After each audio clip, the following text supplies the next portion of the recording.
And joining us now for more on the president's Arizona trip is Trump 2020 Senior Communications Advisor and co-host of the Trump campaign's conservative women's talk show, The Right View, Lara Trump. Lara, I believe there's a new episode of The Right View tonight.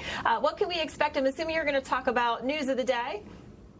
Yeah, we do have another episode of The Right View this evening at 8 p.m., our usual time on Wednesday nights, so everybody should tune in. You can go to donaldjtrump.com and click the event tab to RSVP, or you can tune in on all of our social media channels. We're going to talk about the Tulsa rally. You know, the mainstream media tried to make it out to be somewhat of a failure. However, I will tell you, I was there. It was an epic gathering of thousands and thousands of patriots that were so excited to see this president. The last episode of The Right View that we did was from the rally, from outdoors there, and I'll tell you, it was hot, but the people were lined up as far as the eye could see outside watching our show, and they were waiting to get in to see the president. We're, of course, going to talk about Joe Biden and the fact that it has been 83 days now since he has come out and spoken to the media, spoken to the American people. Where is Joe Biden? What is he doing? He's still hiding in his basement. And what would things be like? You heard from the president right there. What would things be like if Joe Biden got control of this country? You see what's happening right now in all of these Democrat-run cities. That would be the entire country if Joe Biden got control of things. So we're going to talk about all that, so much more. So tune in tonight at 8 p.m. We can't wait to see everybody there. You know, I know you're kind of defending how it went in Tulsa, and I understand that. There are a lot of people that felt like it was a disappointment because of the crowd,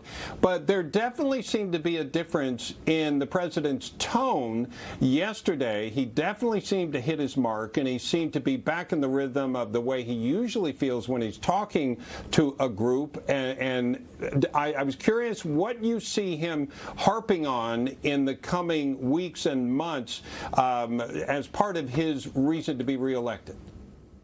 Well, I think that we would be remiss if he didn't talk about the economy. I mean, this is the jobs president. And you saw under Donald Trump that over 7 million new jobs were created in this country. This is, of course, pre-coronavirus.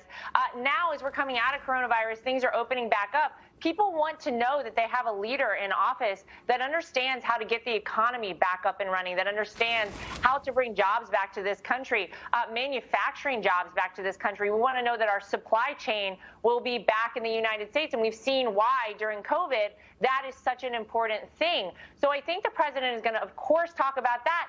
But look, what people see happening all across this country, the fact that people are just going and ripping down historical monuments across this country, they're looting and burning down buildings, hijacking these peaceful protests to further their agenda of chaos and anarchy. Yeah. That is a really scary thing to people. So I think the president is going to talk about that, why he's the law and order president, and why he always will stand up for what's right in this country. Yeah, I think he's in fact signing an order by the end of the week as far as protecting the national monuments, which a lot of people would be happy about that. I agree, Laura. There's a lot of people that are offended seeing all that go on. Yeah, absolutely. Well, because I know yesterday he talked a lot about law and order, and obviously the economy is something that he's running on. But, I woke up this morning to the news that they were burning the American flag in D.C., and you're right, there's a lot where these violent protests are happening. A lot of them are in Democratic cities. What do you think the president needs to do to express the importance of law and order and getting these cities under control?